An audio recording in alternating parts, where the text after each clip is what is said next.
எனக்கு வந்து என்னென்னா, ஒரு ஐடியா வந்து ஒரு உருவாயிடுச்சு.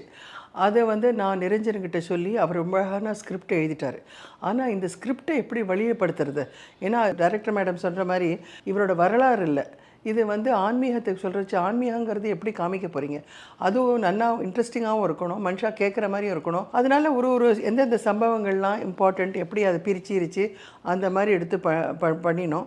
அதுதான் கொஞ்சம் டைம் ஆச்சு. எங்களுக்கு 2, 3 தடவ அத ரிவைஸ் பண்ணி, அது இப்படி போடலாமா? அப்படி போட்டா பெட்டரா இருக்குமா? அப்புறம் இந்த கார்ட்டூன் மூலமா கொஞ்சம் காமிச்சா எல்லாருக்கும் கொஞ்சம் கொஞ்சம் ஜனரஞ்சமா இருக்கும். பாட்டு, டான்ஸ் கொஞ்சம் போட்டிருக்கோம். ஏன்னா, அவரோட சில பாடல்கள்லாம் டான்ஸுக்கு கூட யூஸ் படுத்துனாங்க. ஆனா, அதில என்னென்னா நெறைய தத்துவங்கள் இருக்கு. அந்த தத்துவத்த வெளிப்படுத்தி, அதே மாரி டான்ஸையும் கொஞ்சம் காமிச்சா, அந்த தத்துவத்த புரியும். இல்லாட்டா தத்துவத்த பத்தி பண்ணா லெக்சர் மாரி ஆயிடும்.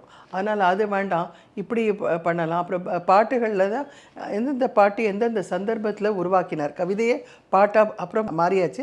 பட் முதல்ல அந்த கவிதைகள் எப்போ எழுதினார், அதுவும் அதில காமிச்சிருக்கோம்.